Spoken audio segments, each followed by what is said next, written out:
In this video we can continue our study of the motion of projectiles.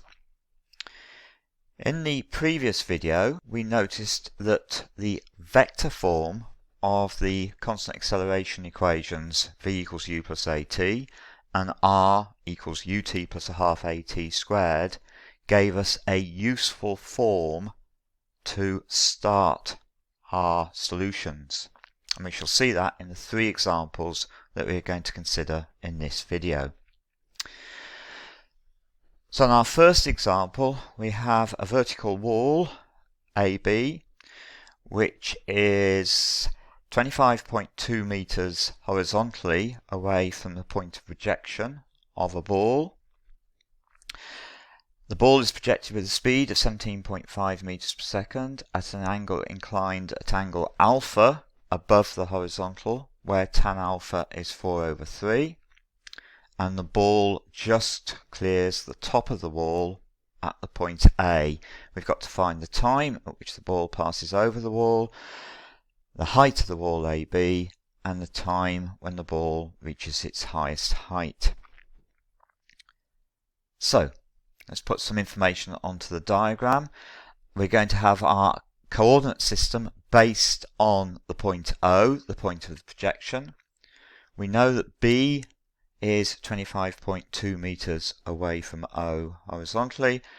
We don't know what the height of the wall is. Let's call the height of the wall H. So A then is the point 25.2 H.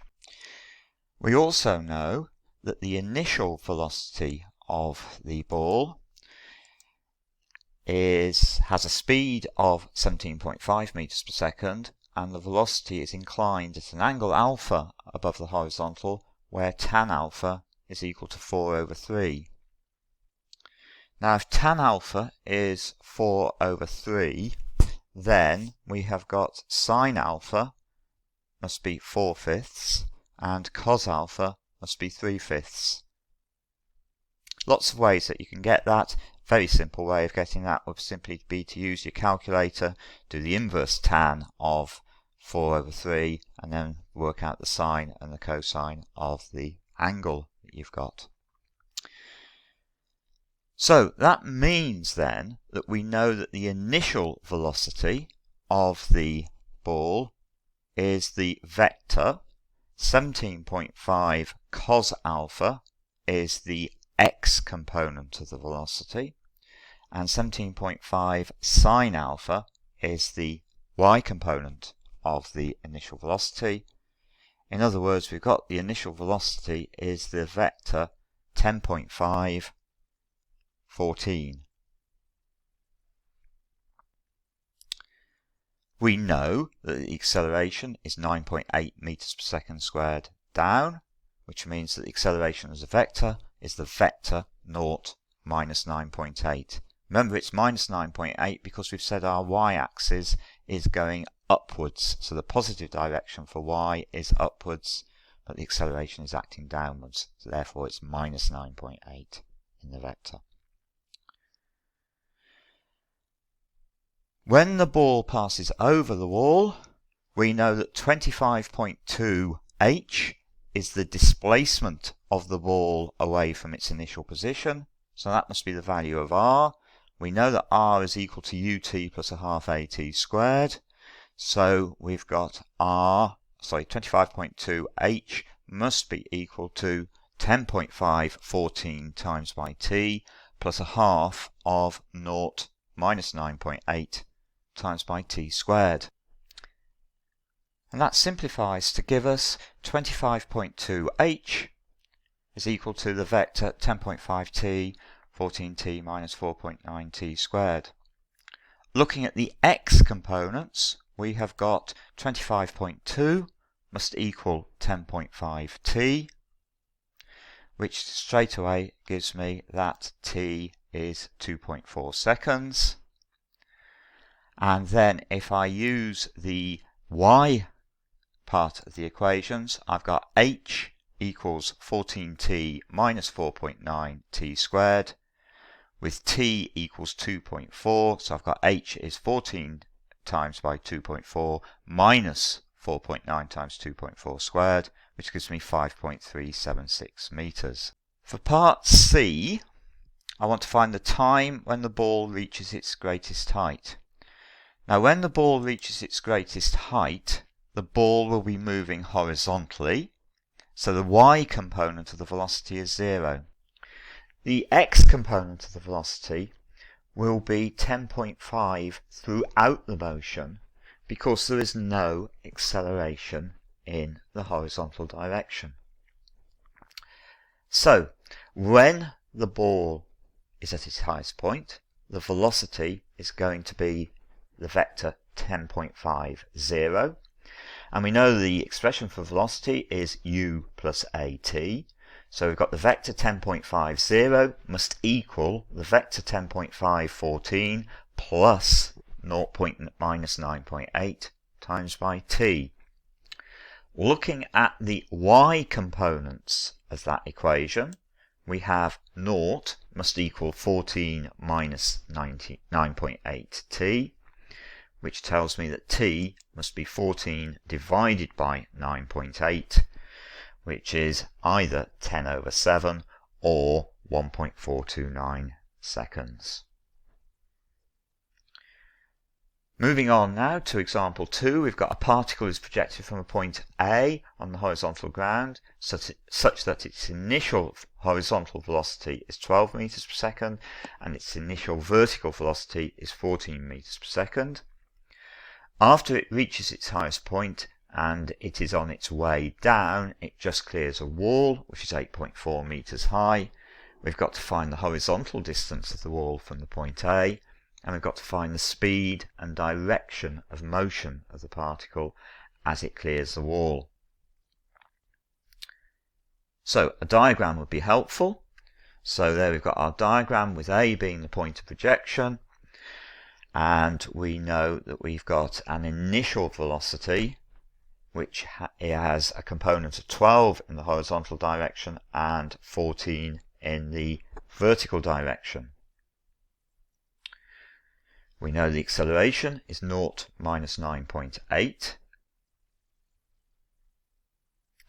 And if we let w be the horizontal distance of the wall from the point A, then the top of the wall is going to be the point W, 8.4. So when it is at just clearing the wall, we've got the displacement is the vector W, 8.4, and that must equal ut plus a half at squared.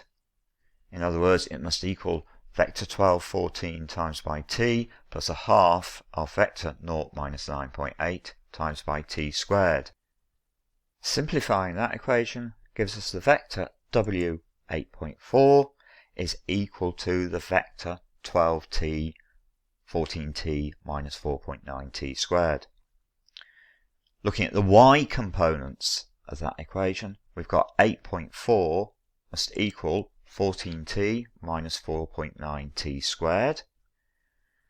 So we've got the quadratic equation 4.9t squared minus 14t plus 8.4 must equal 0, which gives us solutions of t equals 2 or t equals 0.857. Now we want the second time when the height of the ball above the ground is 8.4 meters, because the first time the height is 8.4 meters will be when the ball is on the way up still. So we want the greater of the two times, so we want t equals 2. When t equals 2, looking at the equation w equals 12t, straight away gives me that the wall must be 24 meters away from the point A.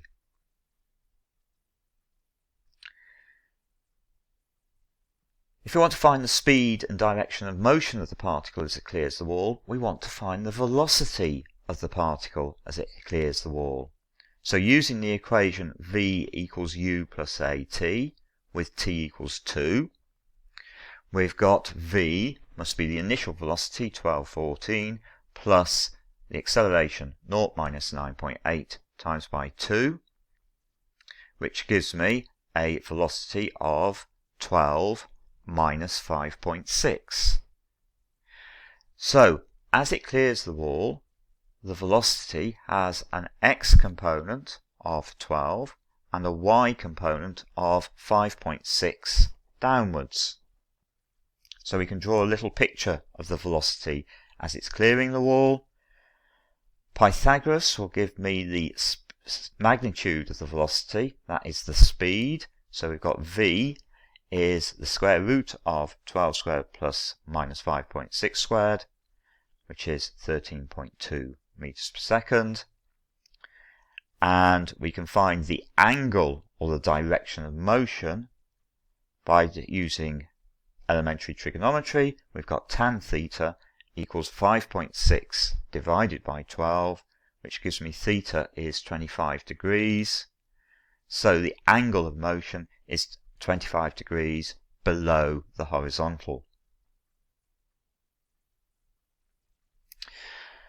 For our next example, we've got an object is to be projected from a point O with an initial speed of 60 meters per second at an angle of theta degrees above the horizontal.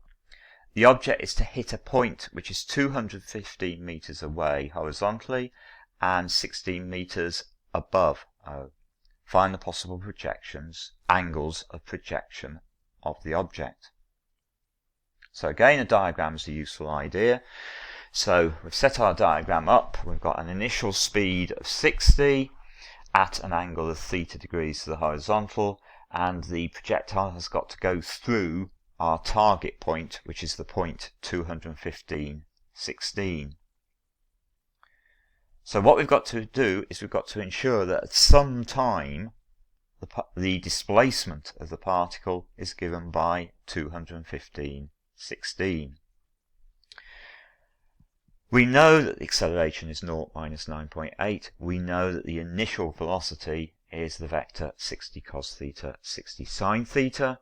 So the equation r equals ut plus a half at squared for the time when the particle goes through the target point will be the vector 215, 16 is equal to the displacement vector, which is ut plus a half at squared, which is 60 cos theta, 60 sine theta times by t, plus a half of vector 0 minus 9.8 times by t squared.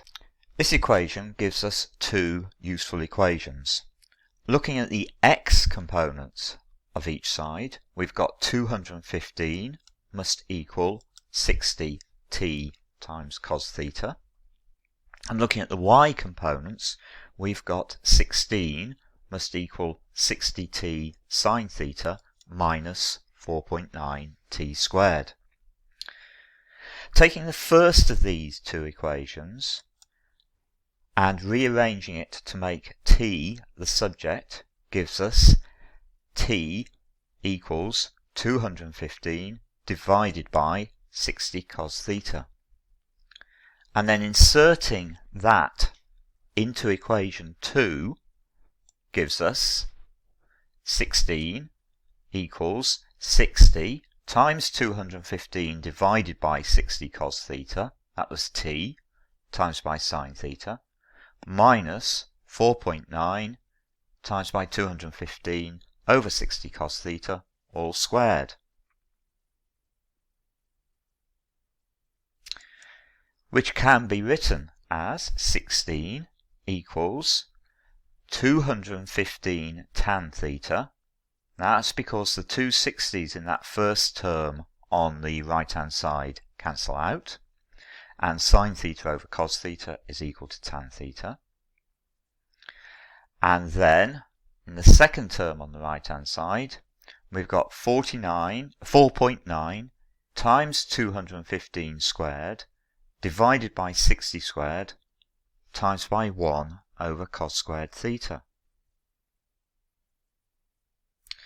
More tidying up we can do yet if we remember that 1 over cos squared theta is the same thing as sec squared theta, and that sec squared theta is the same thing as 1 plus tan squared theta, we can rewrite our equation now as 16 equals 215 tan theta minus 4.9 times 215 squared divided by 60 squared, lots of 1 plus tan squared theta.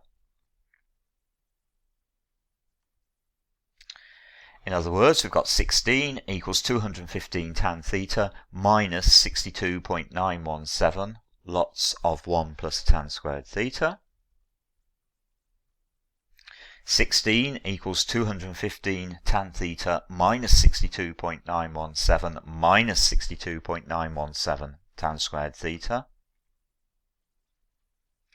So we've got a quadratic equation in tan theta, and what we'll do is we'll move everything onto the left hand side. So we've got 62.917 tan squared theta minus 215 tan theta plus 78.917 must equal 0. Solving this quadratic equation to find the possible values of tan theta gives me tan theta is 2.999 or 0.4182, which means that theta must either be 71.6 degrees or 22.7 degrees.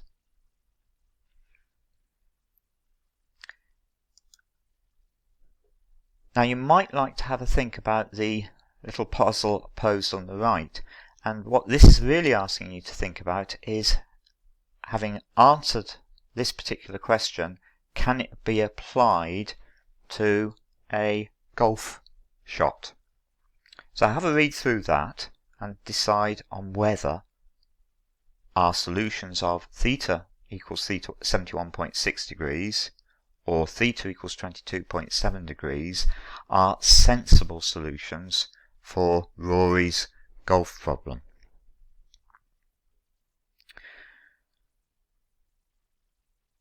And then on the next sheet there are two old exam questions for you to have a go at to see whether you can apply similar methods to answer these two questions. So pause the video, have a go at these two questions, and then take your solutions in to your next lesson to see how you've got on.